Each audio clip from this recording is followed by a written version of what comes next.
All right, welcome class to our week 13 lecture presentation. I'm posting this a little bit late on purpose this week. I know that there's been other weeks that it hasn't been on purpose, but this week it is because I really wanted to get a feel for how you guys were doing in the discussion board and where you're at with your papers before choosing a focus this week. I know that we've gone over a lot of information this term, and I want to make sure that we're emphasizing the things we need to and really grasping the concepts that we have gone over in class so far. So this week I wanted to spend some time really hashing out effective thesis statements. We already know what these are. We went over them way back in week 5. So, and you've written several papers since then, so you have a good concept of what thesis statements are. But I did want to just talk about how to really solidify thesis statements, make them strong, and also help them to reflect the paper that's coming up. So you're working on a persuasive essay. This is the very last essay of the term, which is crazy to think about. But yeah, we're pretty close. So week 13, our class is 16 weeks long. One of those weeks happens to be the Thanksgiving week, which we'll talk about at the end of the presentation. So hopefully that this will help you continue to work on your thesis statements and really get a good map for your paper. So let's go ahead and get started. Just to reiterate what a thesis statement is. So this is the main idea of an essay. It's usually communicated in 1 to 2 sentences. Thesis statements that go longer than 1 to 2 sentences tend to ramble on, and so we want to try to really make them succinct and focused. So it's a good rule of thumb, 1 to 2 sentences. The thesis statements are going to state the topic and purpose of the paper. So not just the topic, they are going to state your purpose or your point of view for the paper, and then detail the main ideas that are going to be covered in the essay. In doing so, you create a roadmap for the rest of the paper. You can basically take a thesis statement that's really strong and map out what the whole paper is going to be about. So that's the hope that we have when we create thesis statements. Right now we're kind of in that working thesis statement stage in the discussion board, so I am noticing that some of your thesis statements are not extremely detailed, but that's okay because obviously you're going to start drafting your paper and then get a better feel for the main points you want to create. But these are things to keep in mind as you continue to work on this thesis statement and develop it. So where do they belong? The thesis statement, generally speaking, is going to be the last 1 to 2 sentences in the first paragraph of your essay. If you remember, the first paragraph of your essay is going to be the introduction paragraph. This is where we grab the reader's attention, we share any background information that's necessary to move forward with the essay, and then we have that thesis statement. So, for instance, with your literary analysis, a lot of times you use that background information to be, a summary of the book that you read or the story that you read. And that background information could be some statistics for this persuasive paper. It could be a transitional element from that attention grabber to the thesis statement. So you have a lot of leeway on what that's going to be.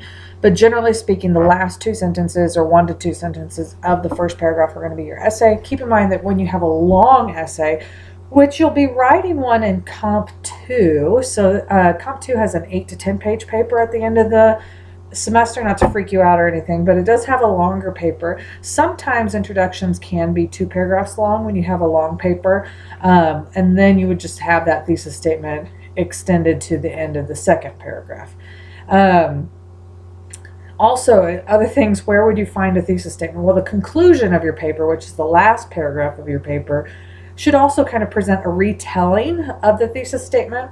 So you restate the thesis statement in a new way. So it's not going to be exactly worded the same, but it's going to have the same ideas presented in the conclusion that you presented in the introduction with your thesis statement. Also, where else would you find the thesis statement? So you're actually going to use all the body paragraphs of your essay to prove that thesis statement, whether it just be a part of it or the entire thing. So each body paragraph should have some sort of connection to that thesis statement as well. So you'll find it throughout the paper, but a thesis statement distinctly is going to be 1 to 2 sentences at the end of your introduction.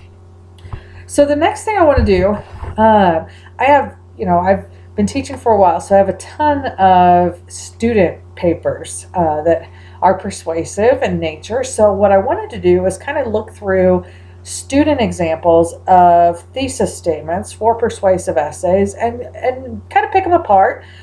Some of them are going to be really strong and just need a few changes. Some of them are going to be less strong and need more changes, but I really want you to be able to analyze these. And some of them we might actually rewrite them. So that's why I have a Word document at the bottom of the page. So we'll see how that goes. But I wanted to take a look at these and really show what is strong, what is not, and how can you implement these strategies into your own writing. So the first student example I have is a paper about abortion, I believe. So let's take a look at it. So a living child, a small human being with a personality, grows inside of a female's womb, a baby, not just tissue, from the moment of conception. It is difficult to fathom that a baby might be conceived in hard times under bad conditions, but in my opinion, abortion is the death of a baby human being. So a couple things. So remember, the thesis statement needs to have a topic, it needs to have a point of view, and it also needs to have some sort of reference to what the paper is going to go over in the body of the essay. So in this thesis statement, a couple strong things we see. We see that the topic is clear, abortion. We see the point of view is clear, that it's the death of a baby human being. So we also see that the writer is going to argue in the body of the paper that from conception, the being is human and therefore a viable person that should have the same rights as we do. So we kind of see that in the description of the thesis statement.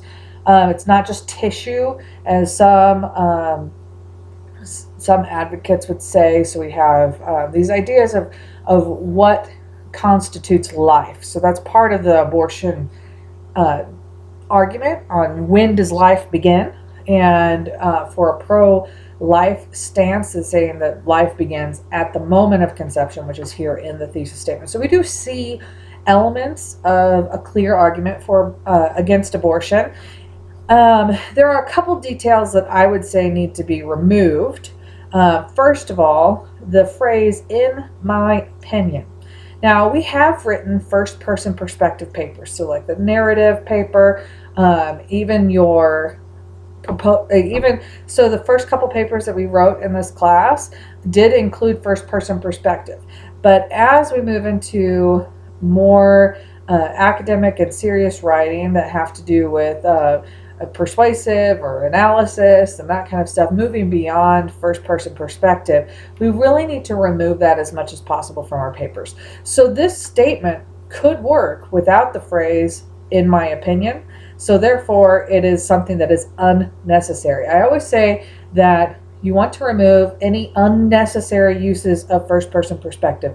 Obviously, we know that this paper was written by an individual, and so therefore, any opinions expressed in the paper are going to be part of that individual's point of view. So we don't need phrases like "in my opinion" in any shape or form in a persuasive essay. Now, if you wanted to, in the body of your paper or even in the introduction to grab the reader's attention, share a personal experience, then you might see first-person perspective, and it would be necessary because it's your personal experience that you are sharing.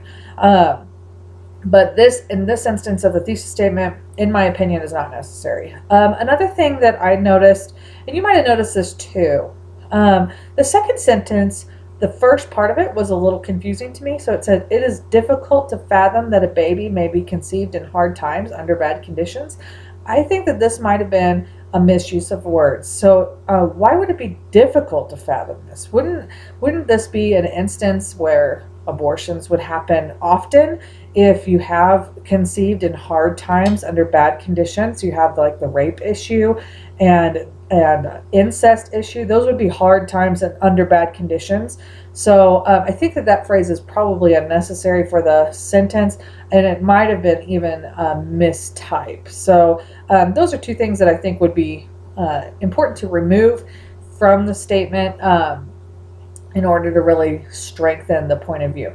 So keep in mind things like removing first person perspective and making sure that the opinions expressed in your thesis statement are clear to the reader. So we have those two things to look at with that thesis statement. We're not going to rewrite this one. I think that you have a clear understanding. So here is another one, to another student example. And let's take a look at this. So it says horse slaughter is a terrible thing. It has struggled and died in America, but is still a successful industry across borders. Horse slaughter may seem like an answer to some problems, but it is a very wrong practice. Okay, so strengths. We see that we have a clear topic. We know that this paper is going to be about horse slaughter, and we also know what the point of view is. The point of view is that it's a very wrong practice. It's very clear in the thesis statement. And we also have kind of an understanding of what's going to be presented in the body of the essay.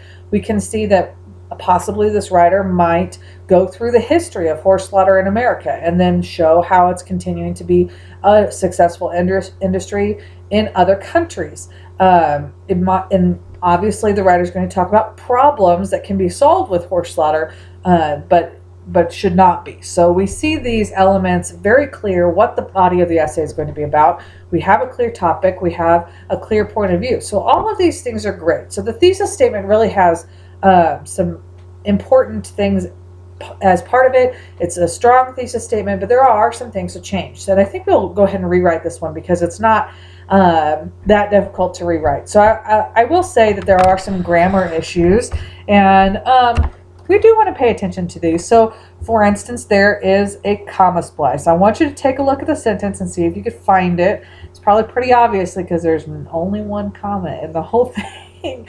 But horse slaughter is a terrible thing. This is a complete sentence, and then it is followed by it has struggled and died in America. What happens here, there are two complete sentences that are put together with a comma, and this is incorrect. That's a comma splice error. We're going to fix that, and it's very easy to fix. So you can make sure that I don't have typos. Very easy fix with comma splice is just to move the comma into a semicolon. Super easy, no problem. So horse slaughter is a terrible thing. Semicolon, done. So it has struggled and died in America. So this was the only part that was a little confusing to me in the thesis statement. It is referring to horse slaughter. However, horse slaughter to me is an action, and this may be just my my city attitude. I don't know. I'm not a part of horse culture, I guess. So this might be an oversight on my part. But it seems like the word it does not exactly match up with the topic. So later in the sentence, we see an industry pointed out. So I think that perhaps if we removed it and changed it into the industry of horse slaughter, it might make the sentence smoother, in my opinion. Now, of course, those of you that know a lot about horses and horse culture and that kind of stuff might go, hey, this is totally right. But it might just be me, but who knows? I mean, keep in mind that part of your audience is going to be your instructor, so making sure your instructor understands what you're talking about is going to be important. So I'm just going to change it for the sake of my understanding. Perhaps you could just put the industry, or you could put the industry of horse slaughtering.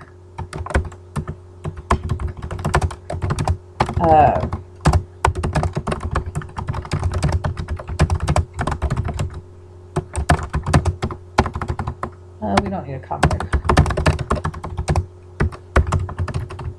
So since I put industry previously in the sentence, we don't have to put that in here later.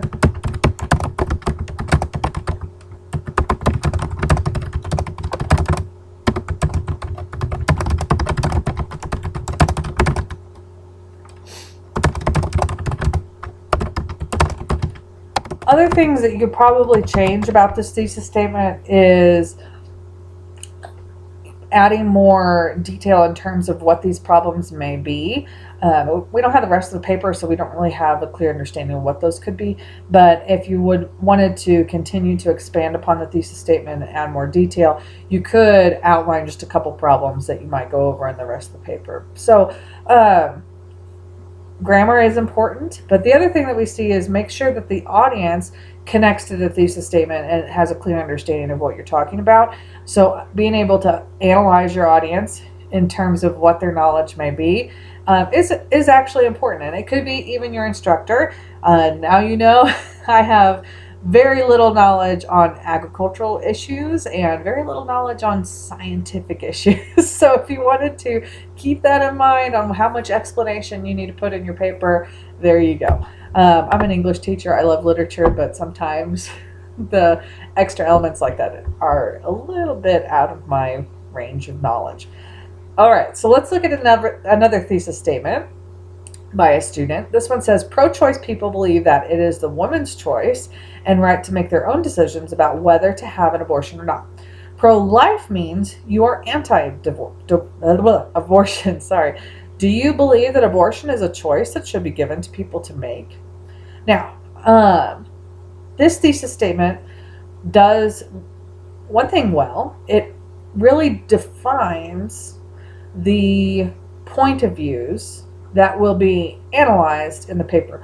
We don't see a clear, persuasive element in this thesis statement, but we do have a clear understanding of what the argument may be between the two different sides. So this could give us a clue that the writer is going to somewhat compare and contrast the points of view and then come up with a conclusion at the end. So we can kind of see what the paper is going to be doing. We do have a topic, so the topic is going to be pro-choice versus pro-life, and so that's all clear. One of the things that I have noticed with student writing is a lot of times people will use questions in a thesis statement, but this actually is opposing what the definition of a thesis statement is. Part of it is that it is a statement. A statement is a declarative point of view. So you actually have to share your point of view rather than questioning the audience. Questions are effective ways to grab the reader's attention, to keep the reader's attention, and to engage the reader into your topics. However, they are not appropriate for thesis statements. So instead of a question here, I would like to see what the writer's answer to this question would be, and then put that in the thesis statement. So keep in mind, questions should not be part of thesis statements. All right, here's another example. Spanking teaches, not teachers, don't spank your teachers. Okay, spanking teaches respect, obedience, and compliance. It can only be harmful to children if parents do not use it correctly. However, parents have the choice to raise their children with the reinforcement of spanking. However, some parents believe that spanking is bad and may harm the child. Other parents feel that spanking teaches their children how to act in a positive way.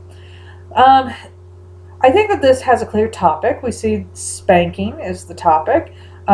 We do see an element of what the author might do with the paper. So we might see that kind of similar to the last thesis statement. We might see a bit of an analysis of the two different sides of the argument of spanking.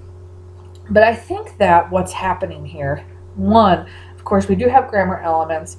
The first sentence rambles on a bit with the two mentions of however, and I think that it should probably be reduced.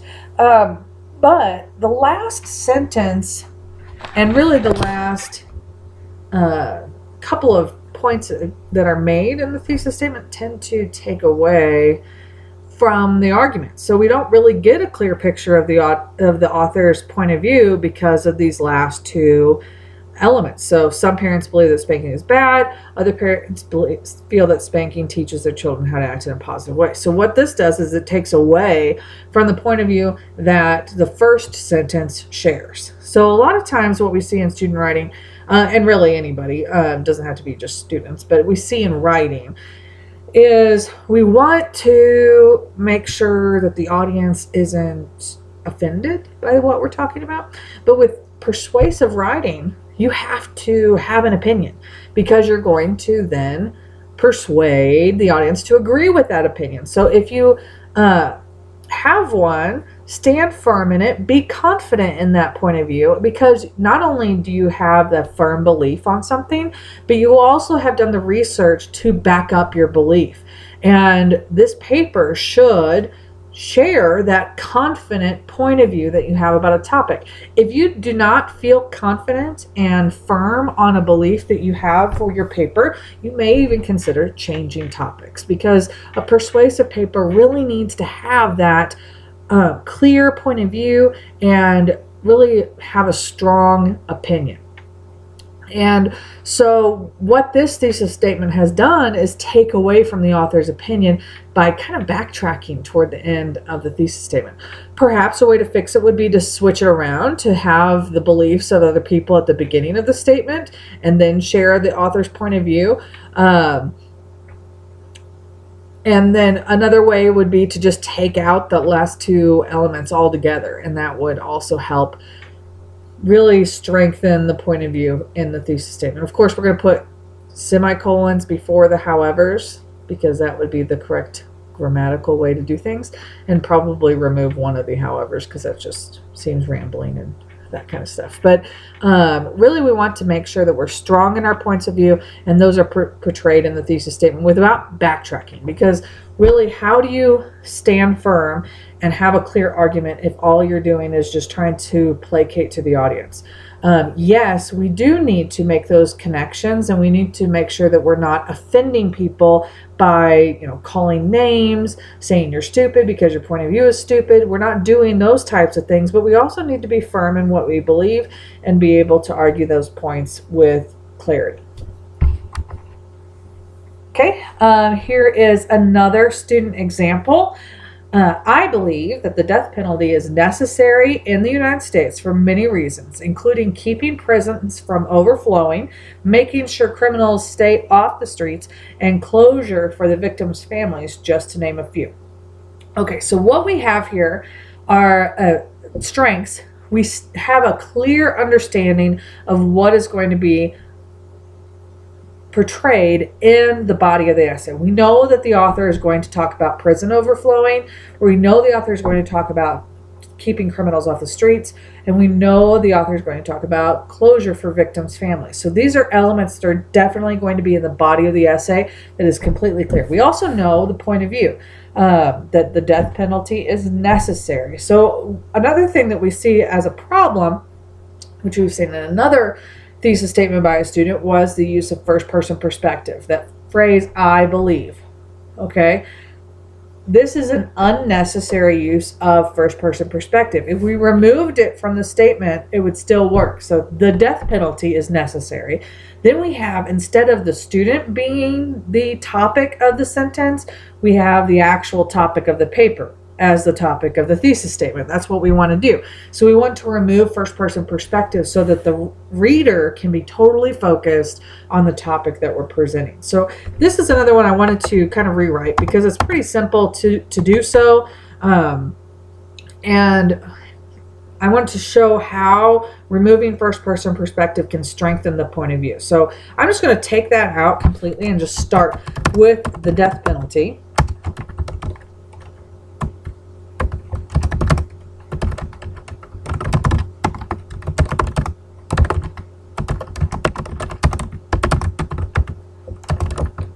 And I actually think that the next part could actually be removed as well.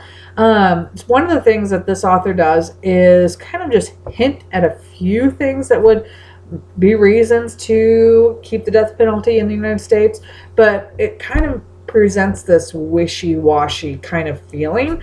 I think that it would be better to simplify this statement rather than having these phrases like, for many reasons, including, and just to name a few.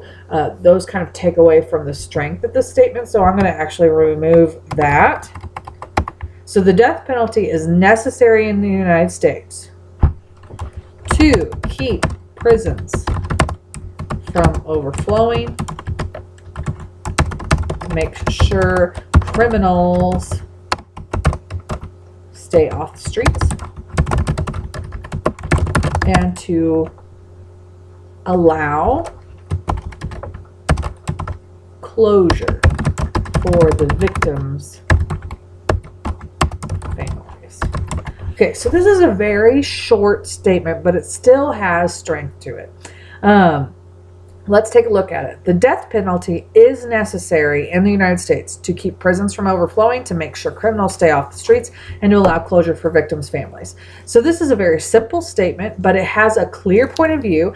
It is strong in that point of view. It's clearly presenting the items that the author is going to go over in the body of the essay, and in no way does it present a wishy-washy point of view at all. So the actual topic of the paper is the death penalty. We don't have to think about what the author believes. We're actually saying this is the truth, rather than I believe, maybe, I think. So we're trying to remove those types of phrases. But I think that it's stronger, though it's shorter. Yes, we could add more detail, but it really covers all the elements that a thesis statement needs to cover.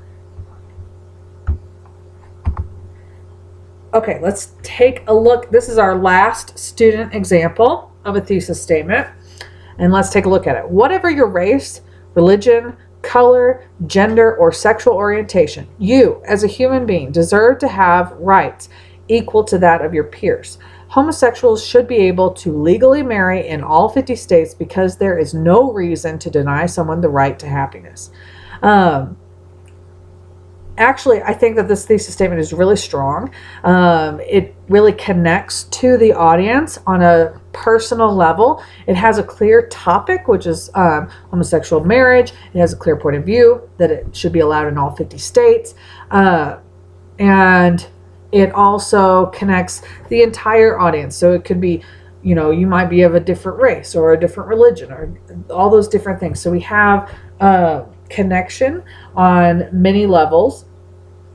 And I think that it's strong. The only thing that I would say to watch out for is the overuse of you. Now, in persuasive writing, you will see that second person more often than other forms of academic writing, because you are trying to persuade the audience to agree with you on something, and you also use these emotional ties to the audience. So by doing so, you are going to find the use of you often. However, this particular statement, especially the first sentence, has a lot of uses of you. Your, you. So it tends to be too much. So if you just removed the first your, I think it would work. Whatever race, religion, color, gender, or sexual orientation, you as a human being deserve to have rights to equal to that of your peers. So you could take the first one out,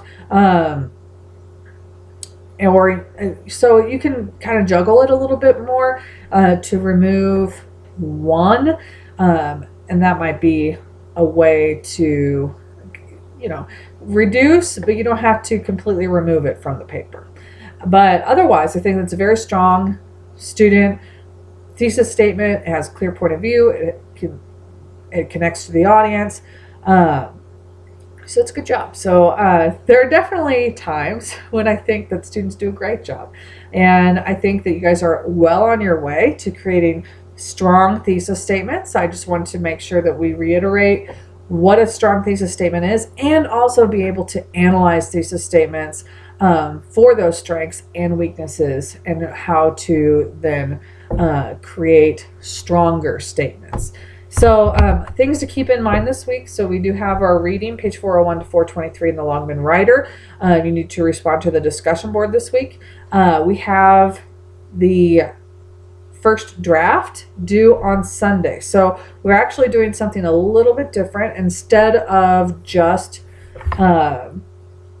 presenting our final draft, we're actually going to present our first draft, so that you can really get some feedback from myself and from your classmates, and really move forward with your best foot forward for the final draft of your last paper. And I did want to really quick go over the Thanksgiving break elements. So we do have Thanksgiving is Thursday, November 27th. So it's 2 weeks from today. And Crowder does have this time off. I believe it's Wednesday through Friday is the time off for Crowder College. So I'm actually not having a discussion board for week 15. You won't have a quiz week 15. The only thing that you will have to do for week 15 is turn in that final draft on the 30th. So I will extend week 14's discussion board. So if you wanted to continue to add discussion points to the board throughout the week that you have off for Thanksgiving, you are welcome to do so. And but you will only have the final paper due on the 30th, and then we have a week to study for the final exam, and that's about it. So keep in mind, final exam is going to include all your vocabulary information. So that's going to be what you need to study for the final exam, but we'll go over that more as we get closer to it. But I just wanted to go over that real quick, and that's all I have for today. Thank you so much for your time, and I appreciate your patience with me as we move through this term. So if you have any questions, feel free to send them my way. Otherwise, we will continue to see you on the discussion board. Bye.